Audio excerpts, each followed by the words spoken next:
All right, great. Let me just check if recording on YouTube is working. One moment.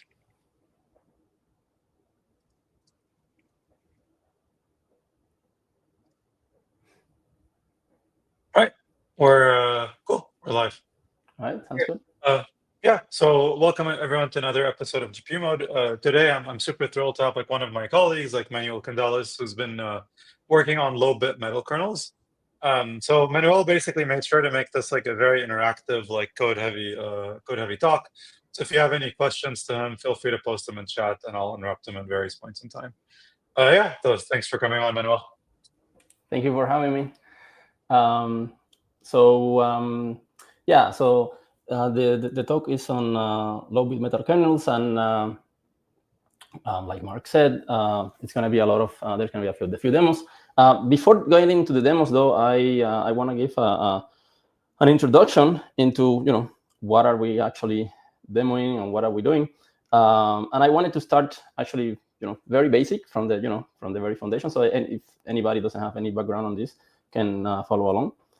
So we are going to first talk about quantization very briefly, group-wise quantization, low-bit packing, then actually talk about the low-bit group-wise quantized linear operator, and then we're going to get into the demos, right? And then after the demos, we're going to do some code. We're going to go through the code. Right? So my intent, I guess, is that so this would be sort of the metric to know if the talk is successful. Anybody listening to this, they should, at the end of the talk, I should have given enough material, so enough context, so that if you want to actually contribute to the development of these kernels, then you can do so, and you know where everything is located, and you understand enough details to be able to do it. Right? So let's get into it. Very briefly, so quantization is basically a technique to map floating points into a small range of integer values, and it's done to reduce memory, right, and speed up computations. It's very the more common would be like int8, uint8 quantization, right? So for example, with uint8 we map floating points to 8-bit unsigned integers from the range from 0 to 255, right? So then, for example, if you're talking about a float 32 that takes 4 bytes, you'll be sort of like codifying each one of them with one integer with one uint8 integer that only takes 1 byte, right? In low-bit quantization, we go even lower, right? So we want to codify each floating point with just bits, a few bits, like 3 bits, 5 bits, right? So basically that's what it is. We are mapping the floating points into the n-bit unsigned integers. So then that the range will be from 0 to 2 to the n-1. So for 4-bit, it will be from 0 to 15. From 5-bit will be from 0 to 31, right? So yeah, so then you get even more compression. Now at this point, that's why I said there was going to be a few demos. I'm going to go out of the slides, and I'm going to go here just very briefly to actually understand what is quantization doing, right? So so let's give an example of quantizing at just 10 element array using 5-bit quantization, right? So we just start with our array, right, with floating points. Each one is of the name float 32.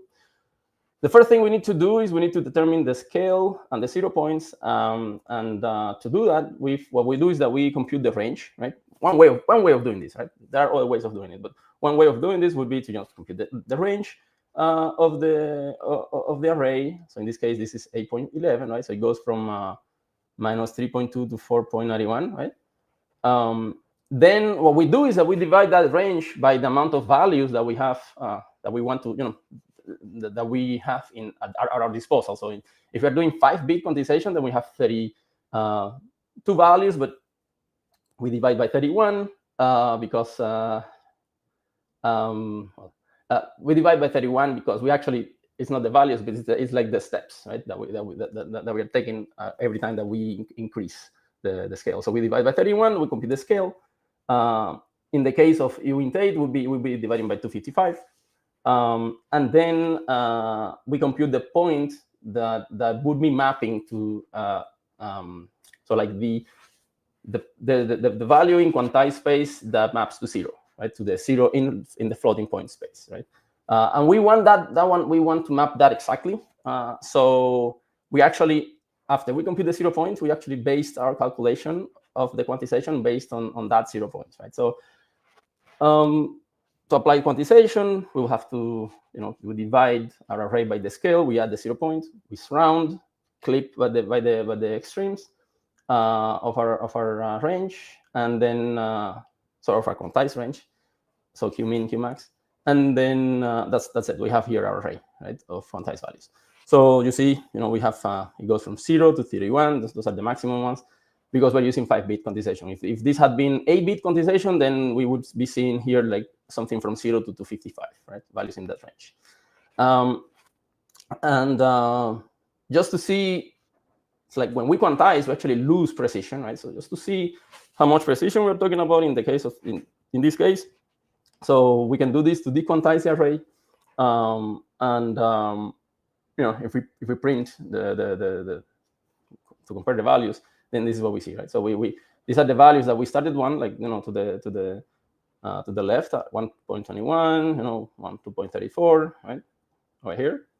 And these are the values that, we would be we would think they are if we dequantize the quantized values, right? So, I mean, I guess everybody, not everybody, but like, most people are familiar with this, but I just wanted to go over this real quick. So that's quantization. Now, if we do this over an entire tensor, right, that has a lot of values, the scale will depend on the range, like from the minimum to the maximum of that entire tensor. The tensor has like 1 million elements. Then the precision is going to be worse, right? So one technique that is used is called group-wise quantization. So you don't quantize the entire tensor, you just quantize pieces, right? Like you quantize it by groups. So, and one way of doing it is, for example, in this case, I'm using a 2D case because it's what we're going to be working with. So we take every row, right, and then we divide it in groups, right, of a given size, right, and then. So let's say 32, right? So we take groups of length 32, and then we just quantize each one of those, right, groups, right, separately. Now, when you do that group-wise quantization, so what do you end up with, right?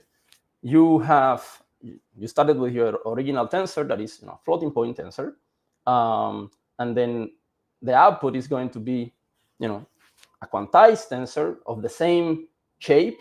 It's just that before you had floating points, now you have integers, right? But then because you're doing it group-wise, every time that you quantize one of these arrays, you are producing one scale and one 0 point. And you need those to continue doing all the computation, so you need to store those. So you end up with these scales and 0 points tensors, right? And in this case, so in this example, right, we have an 8x8 tensor, right, that we use groups of length 4, right? And then, so we have 2 groups per row, so we end up with 8x2 tensors for the scales and the 0 points. Is that clear? Good so far? Yeah. So maybe we should maybe sort of clarify why people need to do this. Like, I figure maybe your previous notebook was quite nice, and maybe if we show people like anomalies, like basically sort of like large values and what happens to them when you quantize and dequantize, people might better understand the intuition of why group-wise quantization is important. Yeah. Oh, so you want to like play around with this and like put like something like 1,000 here or something like that? Yeah, like it's just so people understand like why the notion of groups is important. Right. So, well, yeah, if we do something like that, then our range is going to be really large. So when we do, yeah, that's a good call, Mark. So the scale is going to be really large, right? So let's just continue doing this. So we get to the end. Are you going to see when we dequantize back, we're going to lose? Yeah, you see, we lose a lot of press. But yeah, this is now garbage, right? So yeah. So this is why, like, basically, like group-wise is interesting, but like of course group-wise is slower because you have to you don't want, you have multiple scales and factors. You need to store them. You need to do this like group-wise operation. So everything's just more complicated. But you have to do it, unfortunately. Right. So, but yeah, that's actually a very good call. All right, so we were on group-wise quantization. Now, in the case of, so when we are doing uint8, we are done here, right? But when we are doing low-bit quantization, right, this operation here, what it produced is actually a tensor, right? That, so let me see if the next slide. Yeah, so the quantized tensor, right, has, so in the case of, for example, 5-bit, the quantized tensor will have values between 0 to 31. Like each number will be a value between 0 to 31, but they are stored in bytes, right? You may be using a uint8 d type. Now, this is not, I mean, we want to actually completely like squeeze this into the minimal amount of space that we need to store this, right? So this is where packing comes in, right? So in this example, right, so where we have an 8x16 quantized tensor, each cell has, it has an integer that has 5 bits. So you really only need 5 for every row. You only need 5 times 16 bits, so 80 bits to represent that entire row. And you can, you only need 10 bytes for that. So you can store that in an 8x10 tensor with d-type uint8, right? Now, every cell now on that packed tensor is not going to directly map to a number from the quantized tensor. It's basically like the bits are being packed right there.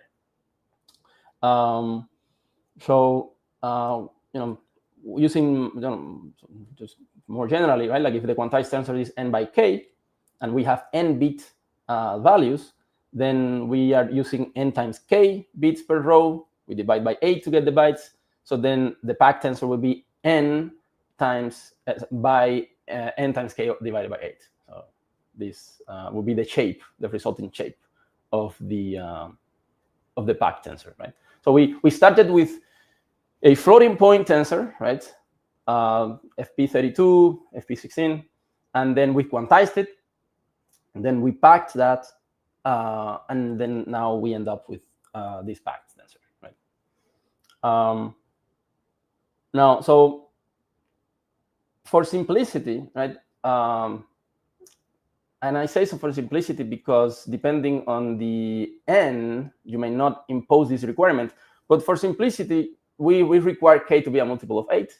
And this, in all of the cases that we work with, we always have like, k is a multiple of 32 at least, right? So, we always pack, and another thing important to think about packing is that we always pack 8 values at a time because, well, if you have 4 bit, you don't need to, you can only pack 2 at a time. But more generally, if you're thinking about 5-bit, 3-bit, you are packing 8 values because 5 doesn't divide 8, so you can't really. You have to actually use 8 values. You're transforming, 8 bytes. You're basically mapping 8 bytes to n bytes, right? So in the case of 5-bit quantization, low-bit packing, you'll be mapping 8 bytes to 5 bytes. In the case of 3 bits, 8 bytes to 3 bytes. So now, okay, finally we are able to arrive after, I don't know, about 15 minutes. We can arrive to the actual operator that the operators that we're going to be talking about. So we're going to be talking about low bits, where low bit is because we're talking about values of n from 1 to 7. Group-wise quantized, only the weight is what we are quantizing. So group-wise quantized, weight only linear operators, because these are we are implementing the linear, but using these packed weights, right? So then the signature of this op will look like this, right? So you have your first tensor, it will be like the activations, right? In this case, it will be a floating point tensor. The name of this operator is like this because you can read it like linear floating point activations n-bit weights. Right? So B would be this packed n-bit packed weight tensor. Then you have the group size that you used to quantize your tensor, and then the tensor containing the scale and the tensor containing the zeros, right? So the scales and the zeros. So let's say that we're using m, k, and n for the dimensions here of linear. So the activations will be n by k. The pack weights, as we saw, will be n by n times k divided by 8. And the group size that we use, we allow either 32, 64, 128, or 256. And then the scales for each group, they are k divided by g, because you for every so like the rows are dimension k, you have to divide that by the group size, right, to get the number of groups, which will be the number of scales on each row in the scale tensor. And the same thing for the 0 points, right? And here, this is a ceiling because we don't really need, so like we can handle cases where G doesn't divide, exactly, when G doesn't, it's not an exact divisor of K, right? All right, so let me know if you have any questions at this point. Otherwise, I'm just gonna jump into the first demo. Yeah, I think this is clear. We can just jump into demo. All right. So let's. So I'm gonna. First of all, I'm not gonna run. I'm not gonna run this right now. These things, but these are the exact commands that I ran to install. To install these operators. So we clone AO. I'm creating a new environment. I'm installing some dependencies. Parameterize, I'm actually installing it just because I performed some tests. But the main thing here is that when we are installing AO, we have to do it this way in order to get this. So these are experimental ops right now. And if you just do pip install torch AO, you're not going to get them. You have to install locally, and you have to use these two flags, use cpp equal 1 and torch build experimental MPS equal 1 to get them, right? These are the things that I ran. I ran them because I'm using them in the demos, not necessarily for the operators themselves. So this is how you would install it in your Conda environment. Yeah, let's jump into demo 1. So the first thing that I want to show is this whole process that I explained on the slides. Let's do it here, right? So the first thing is that we're getting some weights. We want to quantize them, right? So the first thing we need is to import. We need to import the quantize function from torchio.experimental.quant API, right? That's what is implementing this low bit quantize operation, low bit quantization. I have a script here, generate data, that I generated weights such that when I quantize them and then dequantize them, I actually get back the same numbers. And I did this so that we can compare this then later to linear. So and actually have that satisfaction of actually getting the same numbers, right? So just assume that we're getting weights from somewhere. Let's say that we are loading them from some place, right? And in this example, we are using n-bit equal 5, and let's use these dimensions, right? Small dimensions so that we can actually examine these tensors easily, right? So let's examine the weights, right? So the weights are this. They are so I'm printing here the shapes, the types, and bytes. So basically, they are. This is an 8x64 float 32 tensor. It takes 2048 bytes, right?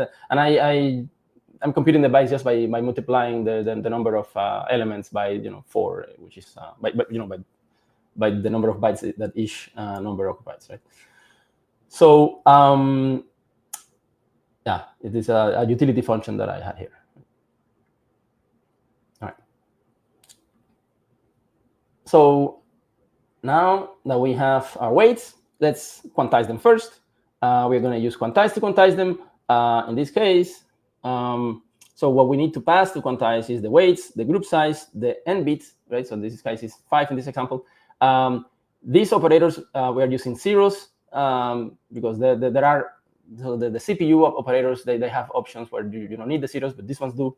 And then we are using uint8 quantization, so its sign is false because we are not using int8, we're using uint8 when we are doing this quantization, right? I mean, sorry. So by that I mean that we are doing n-bit quantization, so like 5-bit quantization, but we are storing the values in uint8 tensor. So the quant weights tensor that we're going to get is uint8, right? So let's examine the scales. This is what we get back. Nice scales, because that's why I prepared this data, so that these things would be nice to see. And the zeros are these ones. Notice that the zeros are between in the range 0 to 31, right? Now we examine the quantized weights. It's like I said, it's a torch uint8 tensor. Look at all of the values here; they're all between 0 and 31. And let's see. So the shape, 8 by 64. So the shape hasn't changed. The type is uint8, and the number of bytes is 512. So that went down now by 4 because we were using 2048 bytes, but we were using 4 bytes for each number. Now we're using a single byte, so that went down by a factor of 4, right? So Manuel, actually, before we keep going, so we have someone in chat, like Noah Peterson is asking, is this inference only, or can you also train in low bit? This is inference only. So could you maybe talk about like some of the trade-offs then? Because like I think, for example, for like we had a previous speaker, Goners, to talked about quantized training. Like essentially the complexity are like you need basically low bit, like basically you need the low bit like gradients, you need the low bit like backwards pass implemented. And then because that has like major correction issues, major error issues, you need something like stochastic rounding to really make this work. But I guess maybe what might help is you can also talk about the motivation behind those kernels. Like presumably, like this is also for phones, right? And maybe this can connect. Yeah. So basically, the idea here, these kernels are the main motivation is to be able to run Llama and LLMs on device, right? So as the models get bigger, we want to run them on our phones. We want to run them. So these kernels, they were landed. I'm going to touch on that when we are on the code on the part of the code, walking through the code. But so we already before working on these kernels, we already have had in PyTorch. We had the int like 4-bit quantized linear. So basically the same, not exactly the same, but basically the same idea. 4-bit quantized linear on like I think the first one that was landed was for the CUDA backend, and then for the MPS backend. That was on PyTorch, but we want to also utilize these kernels in executors. So I have here a few. I'm gonna when I go through the code, I'm gonna show you how these kernels are being integrated into each one of these places, right? So how they are integrated into torchchat executors. I'm gonna talk a little bit about that. But so basically, the motivation is so that we can run them not only on Macs but also on iPhones or Android, right? So any devices, right? So there are models that you really need to go to 4 bits and even to 3 bits to be able to run them at all, right, on these devices. So that's the motivation here, and this is why the emphasis on inference, because at this point when you are training on device is also a thing, but inference on device is what we are at least I am working on. So by the way, Mel, I'm sort of curious because like at least for MacBooks, like generally, for example, for GPUs, like you have 40 gigs, you have 80 gigs, you have 100 gigs on the Blackwells. Right. So these are like useful numbers. Like for Mac, I think it ranges from like 48 to 128, like of unified memory. Like how much VRAM are you really working with on like? So right now, this machine that I'm iPhone? working on, I have 16 gigs. 16 gigs. Okay. This is an M1 Pro. This is actually my personal machine, and the reason I'm using my personal machine is because my personal has less RAM than the work machine. So you want to really make sure it works. Yeah. I'm actually going on this. Yeah. So yeah, this is an M1 Pro from 2021, I think, and it has 16 gigs. Yeah. I see. Yeah. So yeah. So it's not an M1 Max with 64 or an M3, but no. So it's very small, right? So Okay. in comparison, right? So we were on. Okay, so yeah, we had already finished quantizing the weights, and now we are going to pack them, right? And so the operation that now we're encountering our packing. This is also a kernel that we have in Torchchat that we made for this, and it's packing the weights specifically for this linear operator, right? We're packing the weights. We have this same version, but with 1 bit, 2 bit, 3 bit, up to 7 bit. And then now let's examine the pack weights. So the shape is now reduced to 8 by 40, right? And why is that? Because, well, in this 64, each group of 8 is being now condensed into 5. So now you have, like, instead of 8 by 8, like 64 is 8 by 8. Now you have 5 by 8, which is 40, right? So that's why you now have a tensor that is 8 by 40. The D type is still uint 8, right? Because you are packing these bits into uint 8 values. How many bytes we are using? 320. So 512 went down to 320, right? So we have our packed weights. Now we're gonna use now the linear operator. And to do that, we need to prepare the scales because they accept. So basically, one thing we do with the zeros is that the zeros that we got from quantized are integers, but we are actually going to be, when we are quantizing, we are actually multiplying the zeros by scale.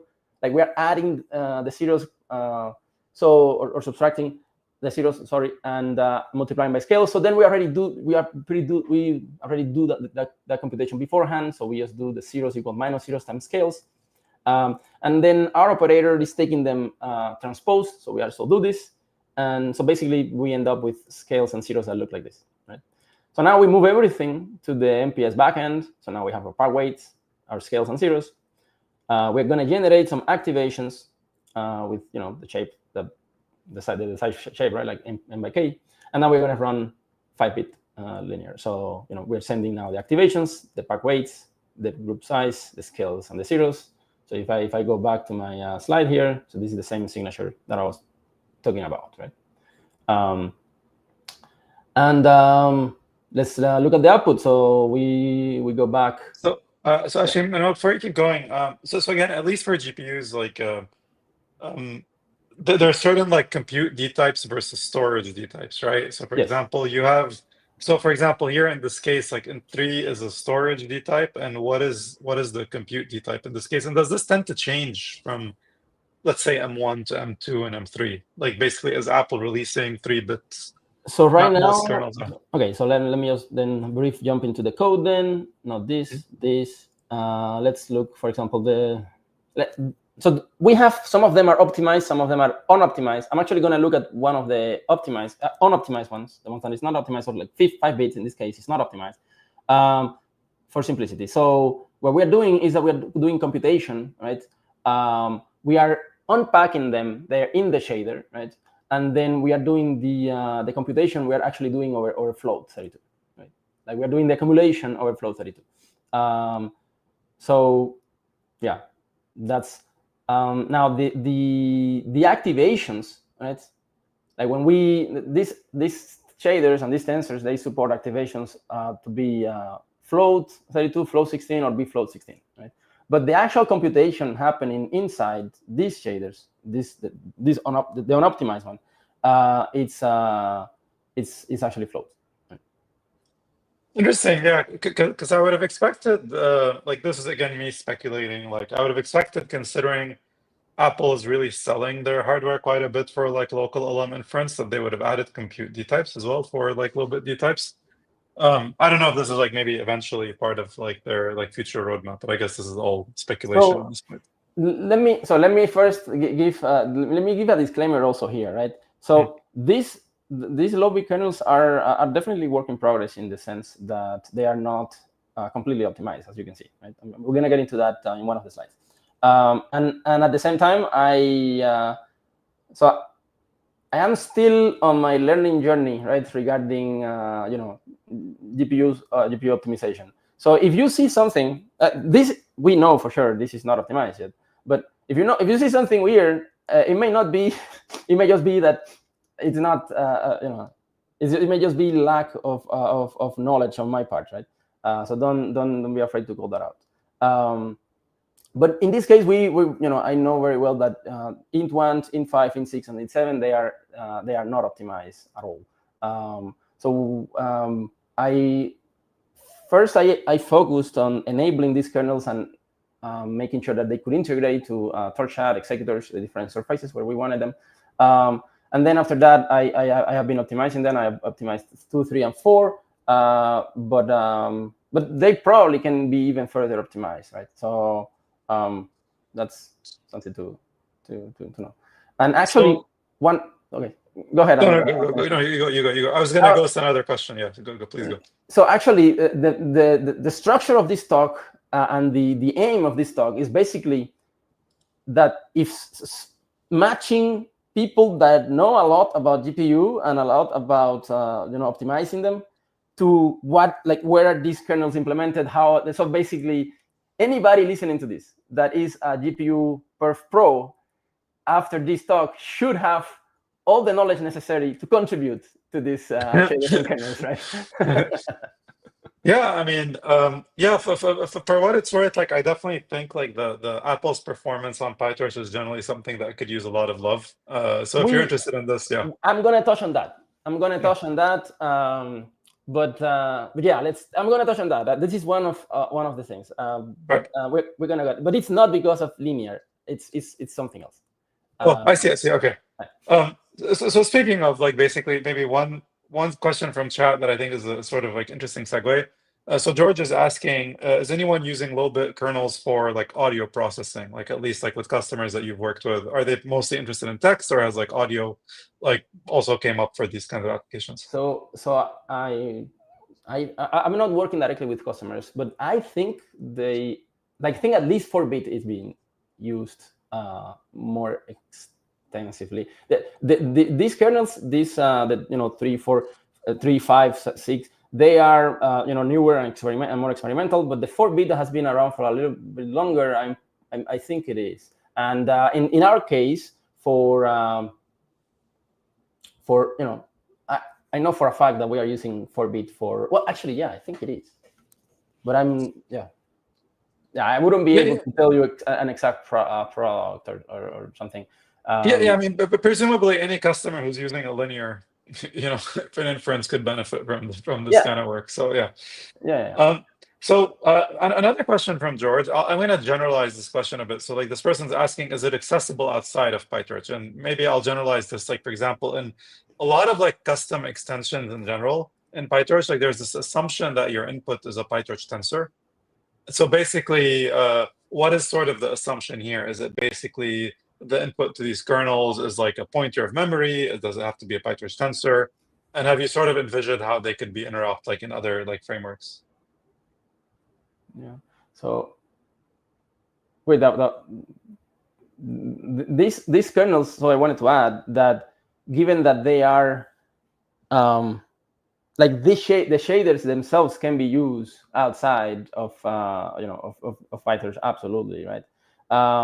But these kernels, they go together with op definitions, and those are right now the code that is here is for PyTorch, so A10 and executors, right? So we're gonna go into that as well. So there is there is like a layer here, right? Like we have our, well, I'm already here, so I may as well jump a little bit into this. So we have our... Yeah, so maybe if you could even elaborate on what you mean by op definition, I think this should make the answer to the question clear. Let's do that, but we're gonna go back to the demos that later. Yeah, right? So there's a lot of questions. Yeah. Feel free to talk to whatever you're doing. So then let me jump then into this slide. It will be easier. So these kernels, they are under AO, torch AO, experimental, right? And then under experimental, you have kernels and ops, right? And so ops would be your actual PyTorch op that you are registering to to A10 or executors, right? And the kernel, it's tensor agnostic. So the kernels don't know anything about tensors. They are taking, in this case, they are taking MTL buffers, right? So like metal buffers. So they don't know anything about tensors, and so that's why the metal shaders and the kernels, you can use them completely outside of PyTorch, but the ops you can't, right? Because the ops are already using A10 tensors, and I mean, unless there is an integration, like if you have an integration into A10 tensors, then you can, right? But talking like generally about like general C++ code, you can use the kernels absolutely, right? Wait, am I lying about the super generalization of this? Well, when we get to the code, we're gonna go through that part. But yeah, but I just wanted to make sure that it's understood that there is this separation between ops that are that they take tensors as inputs, and then they call the kernels that take metal buffers as inputs. Should we go back to the demo? Yes, let's do that. All right. So, all right. So then we were on. We computed the result of 5-bit linear, and then now, so our tensor, right? So let's examine it. Has a shape 3x8. It's flow 32, and it's in the MPS as we expected, right? So now let's actually compare this to what we would have gotten if we have just run linear, right? Without any quantization, any packing, or anything. So just run torch linear, the A10 linear operator on the activations and the weights, right, on the MPS backend, and then we'll get these results, which just we'll get the expected, and then I'm printing here result unexpected, and they just look the same, right? That's the same thing. So we ran torch all close, and we get through, right? So this is basically the flow that you would have to do if you want to use these operators, right? Like the quantization packing and then calling the op. So that was the first demo. Let's go back. The second demo is low-bit quantizing a model. So what do we do for low-bit quantizing the model? So I'm going to show it here, and then we're going to run it on the terminal. So let's use a toy model, a simple MLP, and then this MLP has 3 linear layers, right? So they have like a linear layer, a nonlinearity, another linear layer, a nonlinearity, and then a linear layer, and then so 3 linear layers connected by nonlinearity, by rails. So then, yeah, well, this is the only thing we need to do. So we have a quantizer that we imported from the same place that we imported the quantize op, right? So from the Quant API. We build our quantizer with the number of bits that we want to quantize, the group size, the precision, and then we quantize the model. The quantizer.quantize, we quantize our model. We run. We can run the model. We can run the model through. With some inputs like this. So I just wanted to.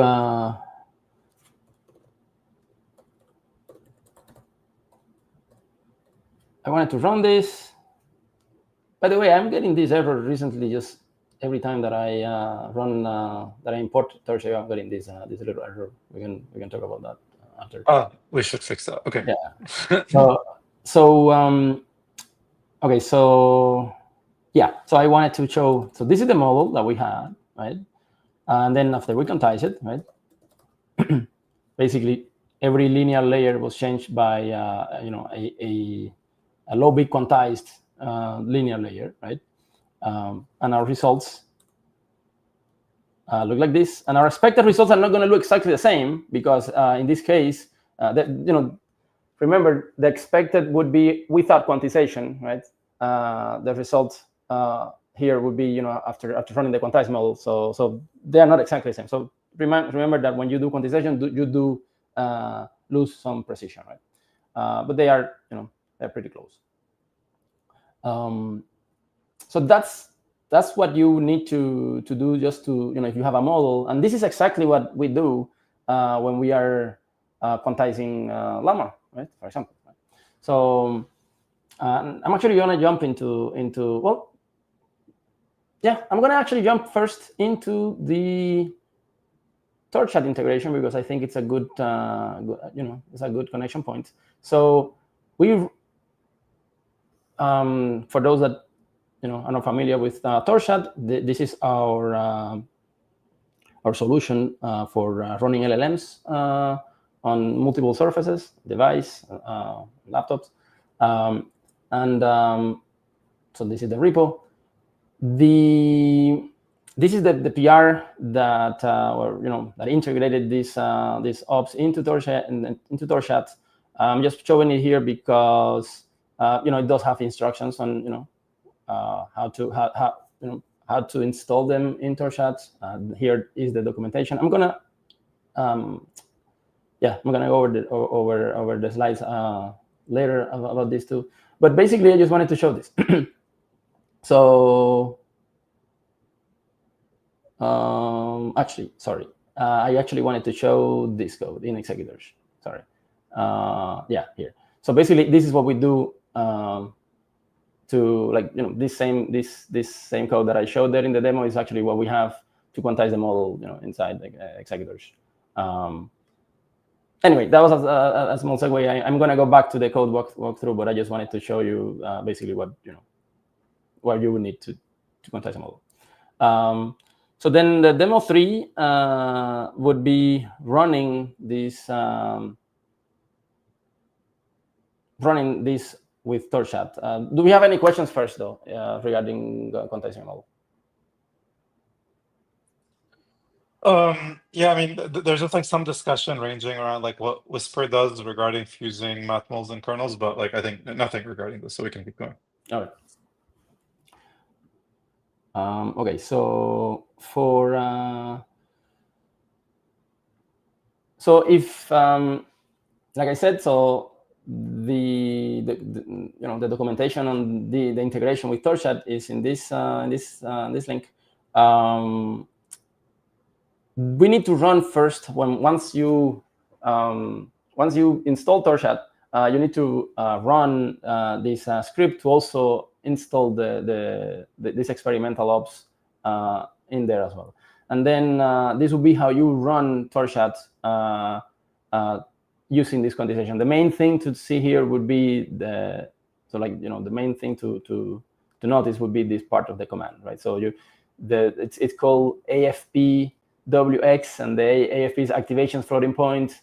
The weights are X, and this name was was chosen to have some sort of similarity to the name that is also used with the experimental CPU equivalent ops. So like the low bit, there are also low bit ops on the CPU side. These are on the metal side, right? And then you specify your bit width and your group size. So let's run torchchat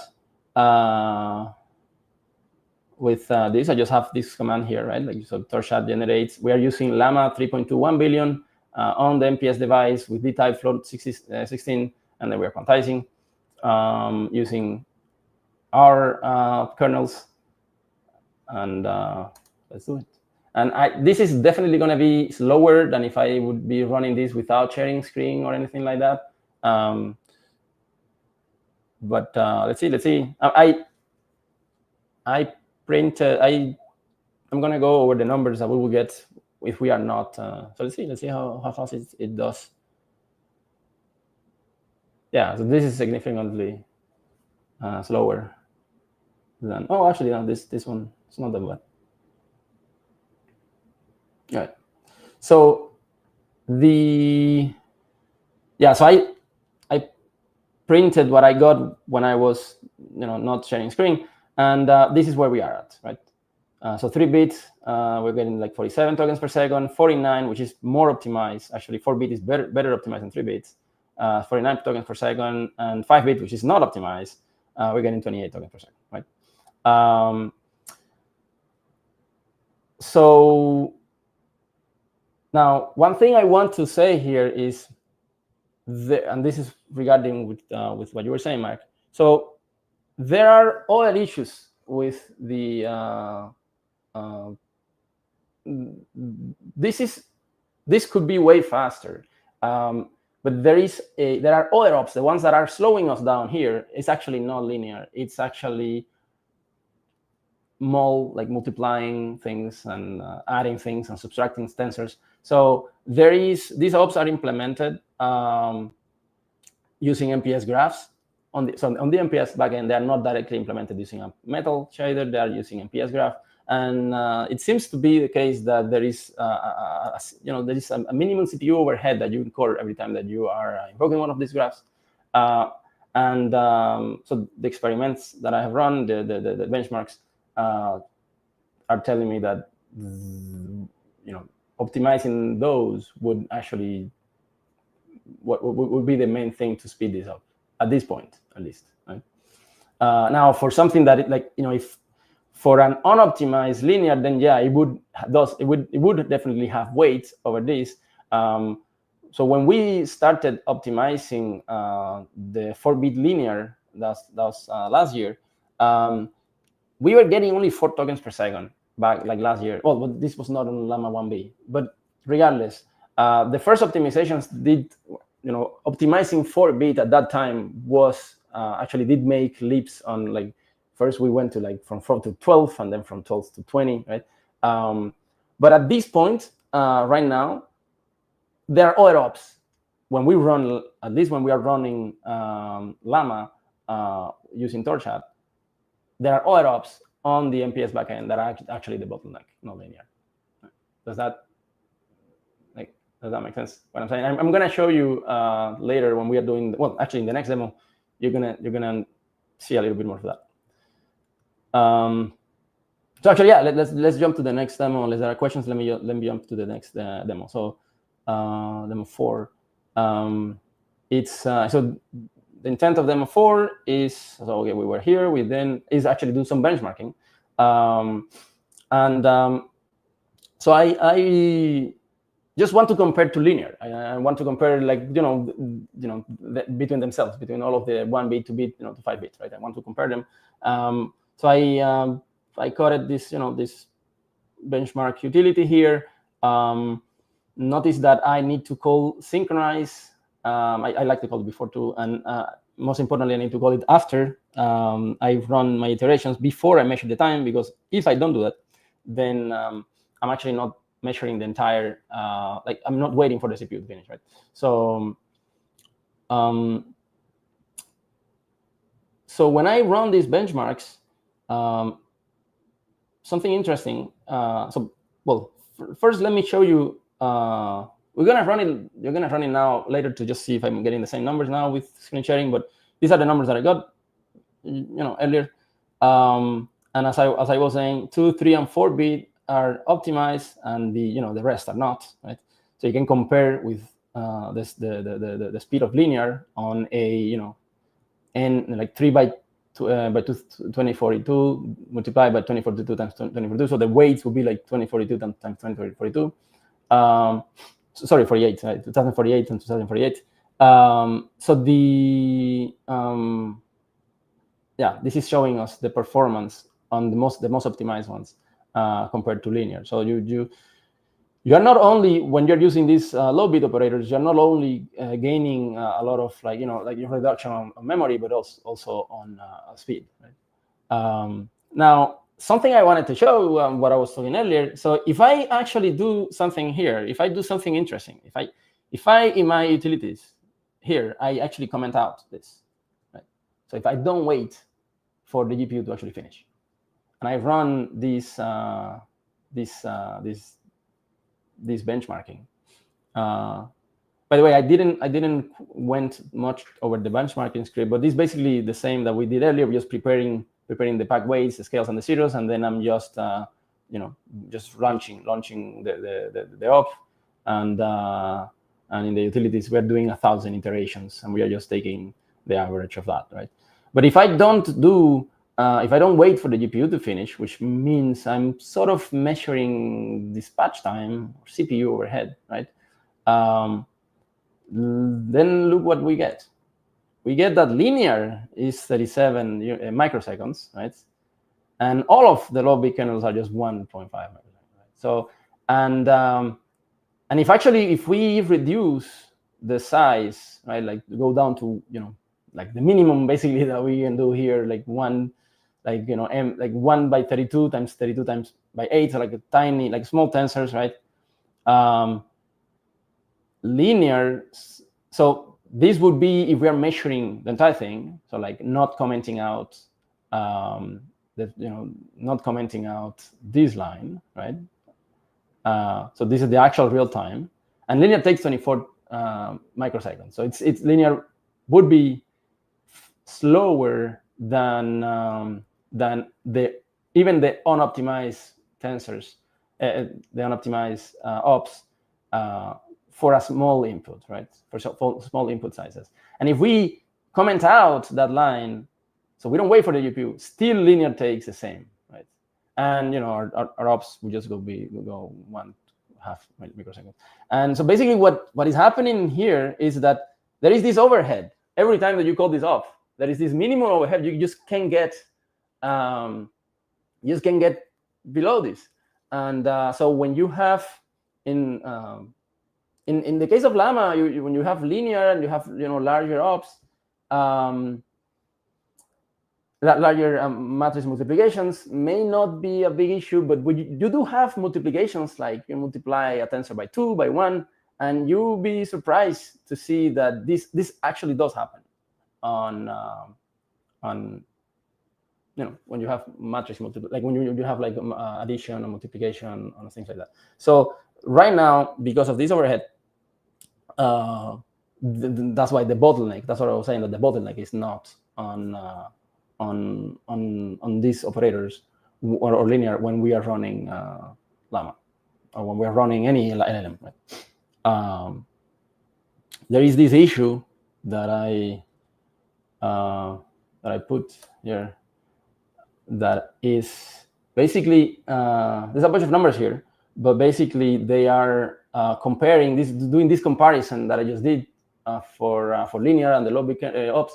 It's doing this comparison between for ops that are implemented using metal directly, right? Like we do have some ops that are implementing just directly using metal shaders, right? Like the lobby kernels are being implemented, and then this compares with the ones that are not. And basically the issue is this sort of like this minimum time, this minimum amount of microseconds that we just don't get past it. And then what happens is, obviously, when you get to large inputs, that problem disappears, right? But sometimes you're just multiplying things. You're just adding 1 to a tensor, multiplying a tensor by 2 or something like that. And you think that doesn't take, that's not expensive, and it shouldn't be expensive. But when you, but yeah, this is basically what's happening. So for what it's worth, it is also like a very real problem on GPUs. Like basically, kernel launch overhead makes like very small tensors like not worth it. And typically, the technology I think they use on CUDA is like, instead of like dispatching multiple kernels, you basically put them all in a graph and then you dispatch them all at once. So this helps like in cases where you're very where you're very overhead bound. I suspect Metal should have some similar technology to sort of like make this simpler, but I don't know much about Metal. But yeah, no, they do. So if you are launching the entire graph, then I think I don't. Yeah, if you have like a large graph, right, with a bunch of ops, but what happens, I think, is that every time that we are just when we're running on eager mode, right, every op that you call creates its own mini graph with just that op call, and then that's what I think is happening with these ops. And yeah, so for example, in this, what you said about the GPU itself, the GPU not being like the launch overhead, we see that for metal as well. Like the CPU beats just directly, like a purely implemented op on metal for very small tensors, but the launch but the overhead is way smaller than the one that you get when you are creating an MPS graph every time. Oh, so the overhead is getting greater. I see. So, So then you need a lot basically, of ops to amortize it. so basically, like that's to summarize. I think I summarize it here is basically like for small size inputs. So this thing here, right? CPU wins over metal and MPS for small size inputs because you don't have that. Now for medium to large size inputs, metal wins over MPS and CPU. And when I mean metal, I mean like because if you are launching an entire graph, right, with a bunch of hops, and you're doing an MPS graph with a bunch of hops, then you don't have this problem because the overhead is, it's spread through the whole thing. But if you're doing this eager mode computation, which is every time that you call an op, you launch a graph, then you have this overhead. And that's what we are seeing when we just run right now in our previous demo. We ran torchchat with here. We ran it in eager mode, right? And the ops that are taking more time are actually not linear. Actually, let me see. This is going to give you some sort of like CPU time, right? Mm-hmm. This is just I don't need to call it. I think this should work. Let me see. And I'm using 4. Okay. Let's just wait. I'm giving it two runs. It's going to run two times, and then it's just going to give me a profile for the last run. So the first one is just going to warm up. Wow. The second one, and this is going to give me CPU times, right? This is not going to give me, but you'll see how like basically the operation here is being bottlenecked by CPU, not by GPU. So let me make this bigger because I think it's gonna look nicer if I do so. Yeah. So you see, so this here, it's our torch.io operator. It's only taking 1% of total CPU. Now look at A10 copy. It's taking 29%. Look at mol, right? It's taking 27%. So every one of them, so you see 35 microseconds, right? And these 35 microseconds, it's basically this. What I'm saying is basically this here, right? So it's mostly this dispatch thing, right? So yeah, so that's something that we definitely need to look into. All right, so we went a little bit over linear demo 4. Oh, okay, yeah. So I forgot. Okay, no, I didn't forget. So this is something that after I coded this up, I realized, hey, you know what? Like I didn't compare these ops to the existing 4-bit linear that we have in PyTorch, right? So then I hacked this up today. So I just I'm going to show you the code on PyTorch later, and then maybe we come back to this so you understand where this is coming from. But I did the same benchmarking with the same sizes, the same shapes that I just did the ones earlier, and I'm actually getting 72 microseconds on my machine, right? Compared to so this will be comparing 4-bit to 4-bit, right? So yeah, so the torch.io 4-bit is actually performing better than the 4-bit on PyTorch right now. And this there are a few differences between these operators in the way that they pack the weights and how so the operator in PyTorch initially was optimized for CUDA, and then the shape, how the weights are packed, is optimized for CUDA. So it may not be the most optimal for MPS, and also the shapes, the scales and zeros are together in the same tensor instead of being separate. And then that separation, actually, we saw that it gave some improvement. So I actually thought, I knew there was an improvement, but I was surprised to see today that it's actually a little bit larger than I thought. So it's 53 compared to like 72 microseconds. So yeah, that's so yeah, so we could say that right now the best, at least on Metal, the best 4-bit operator that we have in Torch, in the whole Torch ecosystem, I think it's this one in Torch. Right? Now, I think it's heavily inspired. This we're gonna go into when we go into the code, we're gonna see that it's actually heavily inspired by we looked at how things were being done in other places, including MLX, and it's heavily inspired by MLX's shaders as well. I am done with the demos. Let me know if there is any questions at this point. Yeah, I guess just a quick heads up. I fixed the import. You did that thing right now? yeah. So if you want, just like when you have time later, just like feel free to merge the PR. It should work. In the meantime, I guess like George is asking a question, which is here. Let me pull it up on the screen. Yeah. So basically asking about like pipelining kernels to avoid launch overhead as opposed to batching them in a graph. Is that possible? I think, but that would be like some sort of compile, right? That would be like some sort of like torch compile. Yeah, essentially. Yes. So and then there is work on the way. Nikita is working on torch compile, and there is AOTI as well. But I was referring strictly to the performance of Eager, right? So we do want Eager to be as good as possible, mainly because it's an onboarding tool for people, right? So you don't necessarily there are faster, with torch compile, with AOTI, you should get faster inference. Right now, torch.compile, integrating torch.compile with on the MPS backend, that is work in progress. And that's definitely going to have better performance than Eager for sure. But we still don't want Eager to be super slow, right? Like comically slow, yeah, that makes sense. Exactly. And if we can, if we can close these gaps by by having metal shaders that we launch directly when we have small shapes, right? Then we should do. That's an optimization that we could do, right? So we could have if the shapes of the tensors in question, of the arguments, they are under certain thresholds, right? We can just directly launch metal shaders.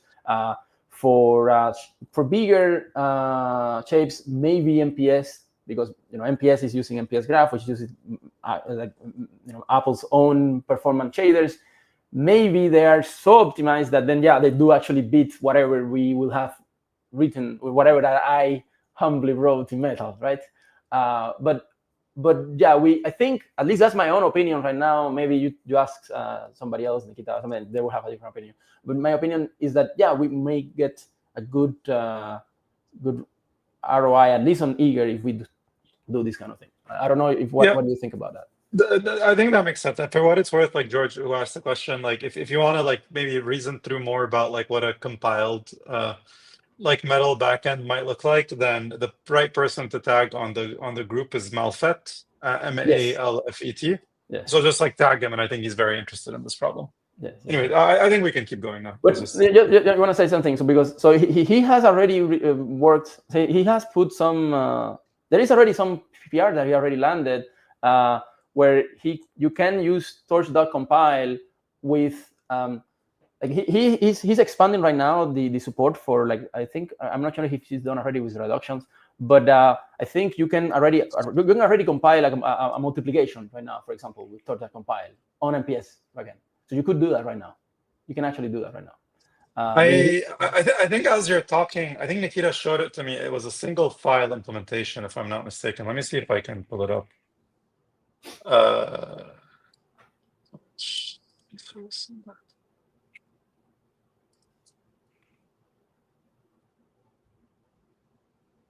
Yeah, I should have searched for this. I should have thought about this torch.compile part that we could have talked about.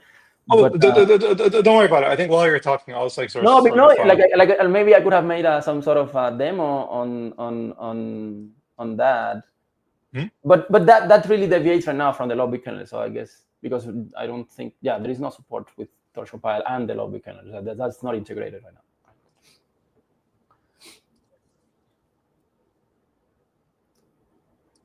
All right, let's keep going. All right, let's go. All right. So, well, that's done with the demo part. Let's actually do the code walkthrough that I was talking about. So I already showed this slide, right, when we were jumping on this, but let's just rehash. So basically, we have under experimental, we have these two folders. We have kernels and ops. And then on the kernels, we have MPS. We also have CPU, right? Like there are other experimental kernels that are not on MPS, that are on CPU, right? And Scott Roy already talked about those here on this channel. And then on the ops, we also have like the MPS operators, right? So let's actually jump into. Actually, sorry to interrupt you. I found it, so I think it's the. Go ahead. It's a single file. I put it in chat, but basically, if you go to PyTorch core, it's called codegen/mps.py. So let me. So you say. Yeah, just PyTorch core, and then it's gonna be.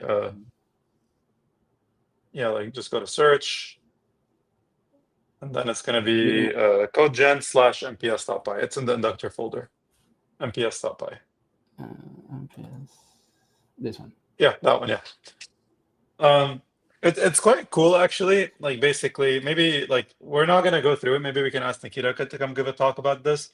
But the core idea is like because Inductor is basically it's a string template metaprogramming, and so concretely the way this would work is every time a certain like PyTorch like operator is seen, it outputs an equivalent string for it. Like here you see this string saying metal A10, and then you assemble like a metal program and you compile it. But so that's it. By the way, this is the whole backend. Maybe if we find a PR where that's not what I meant to do. Well, yeah, maybe go to blame. It'll be easier to find. Yeah. Blame. Add support. Maybe this one. Oh, he added reduction. But I wanted to find the first. I think in the first PR. It's probably the one from 3 months ago, right? Implement primitive. Like that one, the Inductor implement at the very bottom of your screen. Yeah. Oh yeah, this one. Yeah. This one. Yeah. So you see that exactly. Yeah, this is exactly what I wanted to find. So he has this operation, right? He's doing some indexing, then sine, then adding indexing and cosine, and then basically it compiles these things into the metal kernel. So you have here your sine, your cosine. These are the indices part, I suppose, and then this is addition, right? So yeah, no, that's pretty cool, and we are very excited about this and how this would actually accelerate, some of the the multiplications and all of that, right? So yeah, like I think a tip I'd recommend for people watching this is that like I think in lecture 1, I've always talked about this very nice flag in Inductor called torch logs equals output code. So if you enable this flag and then just run a PyTorch program, you will get to the generated MPS code out of it, and you can like just look at the MPS code and study it. And so this way, like if you don't have too many examples, you basically you see where it says compile shader, you would basically get that string in a file, and then you can like look at it and study it and profile it and do whatever you want. Yeah. It's a great way of learning a new backend. Yeah. Once all of this is completed, I believe we're gonna also have like an integration with torchchat, and then because torchchat already supports compile for the CPU, so we probably would be able to just the same command that I had here, just -compile, right? And then it would actually compile the entire Llama 3.21 billion, right? And I think that's would be an end goal, right? I don't know if it would be compiling it into a single shader. I actually don't know if it would be a single shader, but yeah. All right, let's keep going. All right. So where we were? Okay, the code walkthrough. Yeah, so let's, so basically, yeah, so because we want to share, and we are sharing these kernels between PyTorch and executors, we've had this design, as I was mentioning earlier, where we have our sort of like tensor agnostic code, and all of that is under kernels. Like, we're calling kernels this, like it's not an operator. Like an operator will be the thing that you actually register to the torch library, right? So let's jump into the code. I think it's going to be easier to explain that way. So let's just go first to where the ops are registered and defined. So let's go to this file, right? So I have it open here. And let's go first. So here in this file, so under ops MPS, right? That's where we are registering our functions, right? Our operators. So notice that our packing, we have them on CPU, right? These ones we don't. I mean, we can have them also on MPS backend, but right now we have them on CPU. This is usually done beforehand, right? The packing of the data. And then we have the ones that are linear operators registered on the MPS backend.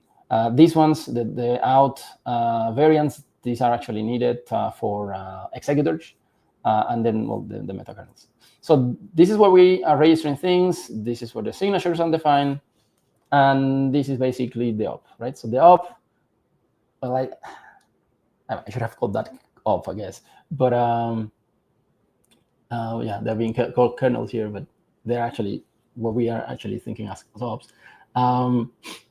They are, so this is where the actual op implementation is. Basically, we are just doing a few checks, right?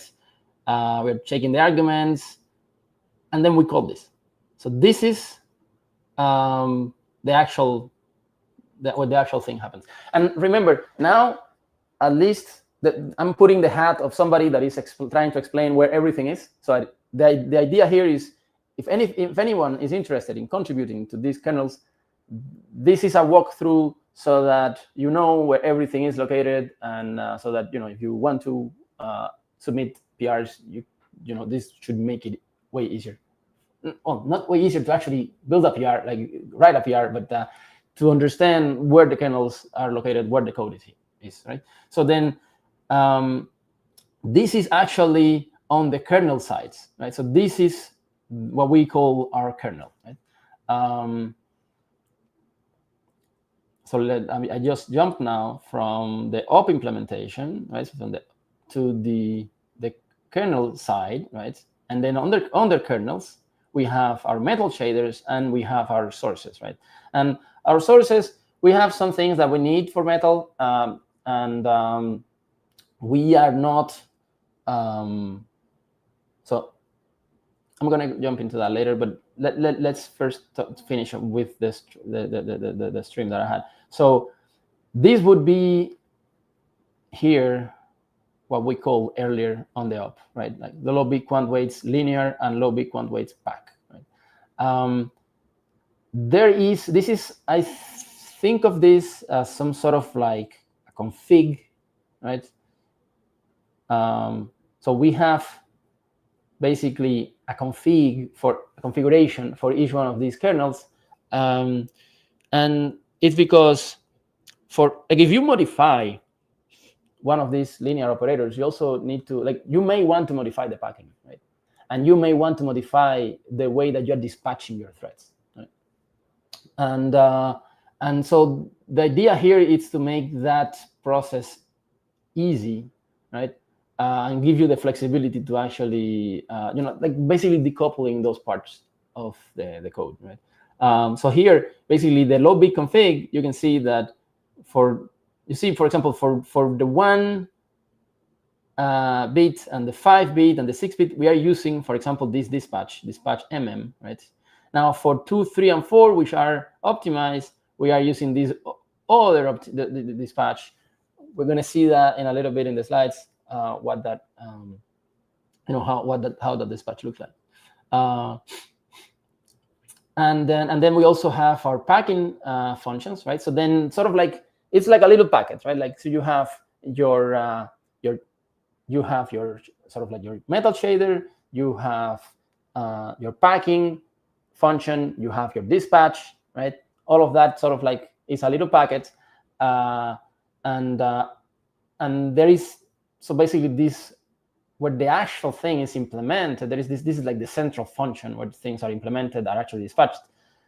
It's completely like we don't, so it's the same that we use for all of these for all of the bit width and all of that, right? So so if you wanted to change, for example, how you're packing things for int5, right, for the 5-bit, right, you would have to change the packing function.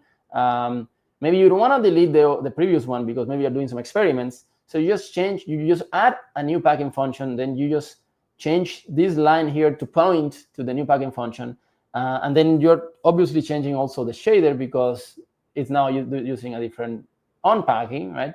And then you will have to change that too, but you don't have to touch this code at all, right? So you don't touch that. So it's completely separated from those dispatch and packing elements. So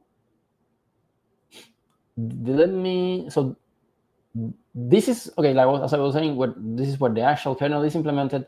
Let me show you now what the packing functions are. So these are the packing functions implemented for each one of the the 1-bit, 2-bit, 3-bit, right? This is what they are, right? So if you want to modify the packing, this is what you will do it. Very briefly. So basically, the packing for 2 and 4 and for 1, it's very trivial, right? Like it's 1 bit, just everybody's in the same, like 1 bit per thing, and then 2 bits, you have 4 numbers per byte, and then 4 bits, you have 2 numbers per byte. But if you're doing 3 bits or 4 or 5 bit, you have multiple options, right? And there are clever ways to do it. So in this case, what we're doing here is that we are using, so we are putting the first bit of every, so we're packing, as I said earlier in the talk, we are packing 8 values at a time, and then we're putting the first bit on the first byte, right? The first bit of each of these numbers is going to be on the first byte. So you're packing 8 numbers into 3 bytes. So you're putting the first bit in the first byte, and then the last 2 bits on the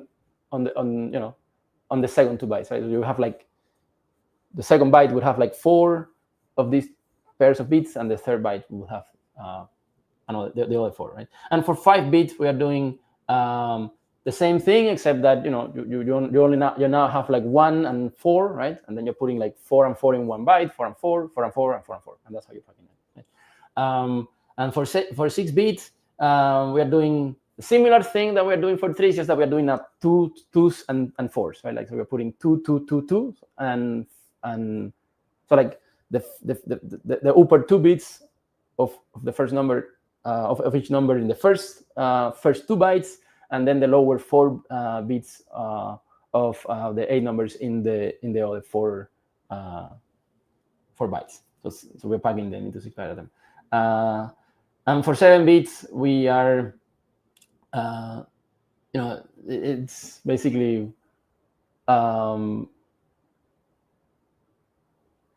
it's a little bit different. We may change. We may find that there are actually more optimized ways of doing the 7-bit, but so we are spreading one of the numbers. So basically, we have 7 bytes, right? And so every number almost fills a byte, right? You just have like 1 spare bit on each of one of them, and then just basically spread one, like one of the values, one of the 7 values across all of the bytes, right? So that's for packing, and that's where you have it. And then for dispatch, like I said, so basically we have like 2. Right now we have a more dispatch that we're using in the optimized kernels and one that we're using in the non-optimized kernels.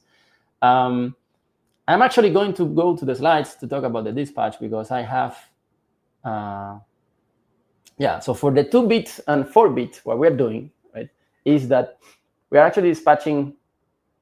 So think of it as you're taking basically every thread. So forget about M right now. So remember, this is like the activations are M by K and the weights are N by K, right? Remember that we're not, well, not remember because I actually didn't mention this at the beginning, but these ops are taking the weights transposed, right? So instead of just taking N like like how you are used to, like M by K times K by N, when you're doing matrix multiplication, linear is doing, and the linear op from PyTorch as well, like it's N by K and N by K, right? So this dimension here is N, and this here would be K. So this is sort of like how we are processing the weights, right? And the thread, what it's doing is that it's taking every thread, is computing the values. It's actually processing the values that you're seeing there. So it's taking 4x4, jumping 128 values. 128 because 128 is 4 times 32. So we are dispatching basically 32 threads along the K dimension, and we are dispatching an N divided by 4 along the N dimension, right? Because each one of them is taking 4 elements. So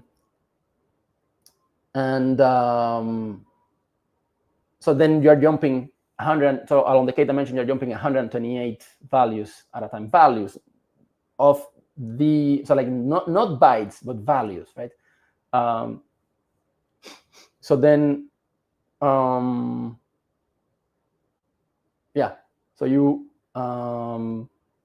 this is the dispatch that the 2-bit and 4-bit are using, and that's why. So you're dispatching N divided by 4 because along this dimension is then divided by 4 times 32 threads, because you actually have 32 threads here. So these values are for the same thread. You're jumping 128. 128 is 4 times 32. So imagine that you have like 32 threads doing these 4x4s in these spaces here, right? And then by M, because each thread is processing a separate row in the activation, right? So that's the case for 2-bit and 4-bit. The case of 3-bit, we are doing 4x8, and that's because for the 3-bit, we need to unpack the 8 bits at a time. So in the case of 4 bits, we can, with 2 or 4 bits, we don't need to unpack 8 at a time. But for 3 bits, we need to unpack the 8 at a time. And then so we are doing sort of like this. We're doing the same thing that we're doing for the 2 and 4. It's just that we are now jumping 256 because each thread is doing 4x8, right? And then the unoptimized, they are not optimized at all. So they are just, there's one thread per the K dimension, basically. So one thread per output cell. Each thread goes over the entire K dimension. So basically one thread per dot product, right? Like the full dot product over K. Right? Any questions about? I'm gonna go back to the code to the code walkthrough, but any questions about the dispatch? No, I think so far this is clear. I see one question on the perplexity, but I think actually, yeah, like maybe we can quickly answer this question, which is like, have you sort of anecdotally noticed like huge differences in perplexity depending on which like quantization scheme you've picked? Oh yeah, for sure. Yeah. So I mean, just by running LLMs, so 2 bits is not gonna so. This is because this is post. So if we do post-training quantization, right? Then yes, 2-bit doesn't work well at all. Actually, it produces gibberish. 3-bit, it's not that bad. 3-bit is not bad. It produces, it produces good. But this is post-training. If you actually do this, if you do training-aware quantization, then things are better. I don't know the I don't know the numbers, but yeah, so right now I know that for certain use cases, which I don't know if these are public or private. I don't know. So, but better not to comment. It's okay. Yeah. Sorry. It's better not to comment if you're Okay. not Okay. sure. Okay. Like, it's fine. Yeah. Okay. So I guess I just want to also do a quick time check. I think we have maybe about like 15 minutes left, so I just want to make sure you Sure. have enough time to cover Yeah. everything. Yeah. So, well, we're actually almost done. So the thing that I was gonna do now was continuing basically to show the code where the integrations. So I think, let me see, we were on the dispatch, and yeah, yeah. So just to conclude, the AO walkthrough. So basically, the metal kernels are here, right? And like I said, 1, 5, and 6 and 7 are unoptimized. 2, 3, and 4 are optimized. If you are going to contribute, you would want to, like modify the metal shader. Say that you want to optimize the 5-bit. Then you have to modify this file. You would have to modify, if you are changing the packing, then you would have to modify this file here, like the 5-bit packing here, right? And then if you are changing the dispatch, which probably will, then you also need to, you will just need to add a dispatch function here. And then in the low bit, the only thing you need to change would be this config. So that would be basically the code that you need to touch if you are going to optimize one of these, right? You don't have to touch any of the rest of the code, right? Now these ops are, like I said, integrated into torchchat, into executors, right? So torchchat,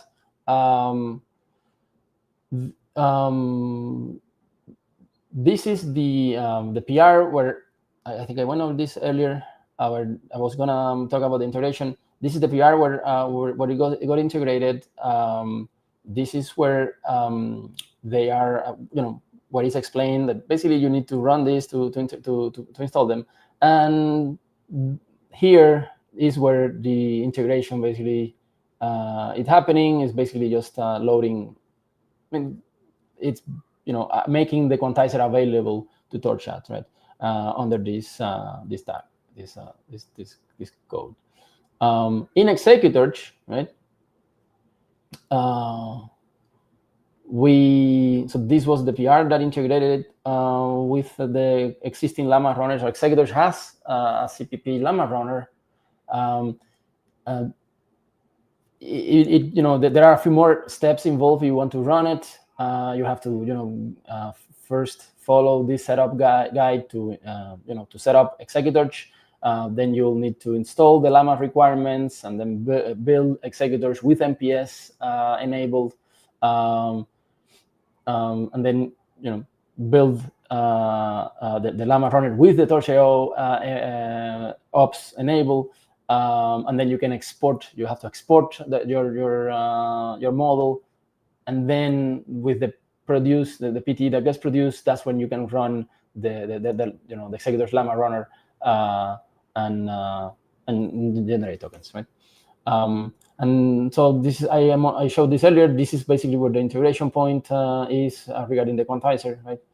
So if when we are running the export, right? If Q mode would be like, so in this case, I'm using the 4-bit example, right? So this would be like torch.io FPA 4W, and that would trigger the 4-bit quantization with the torch.io 4-bit kernel, right?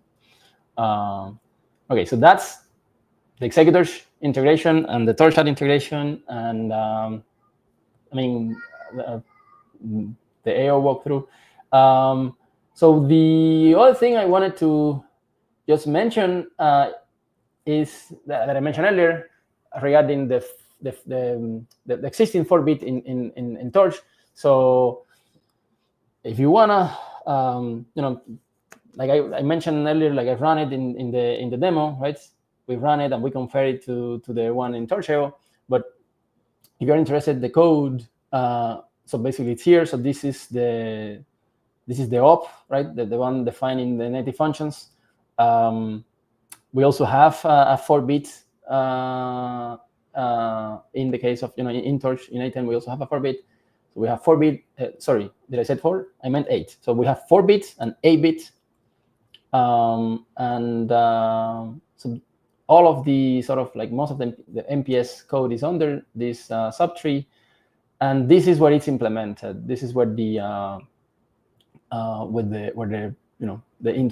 this is the kernel, and similarly, so this is the kernel.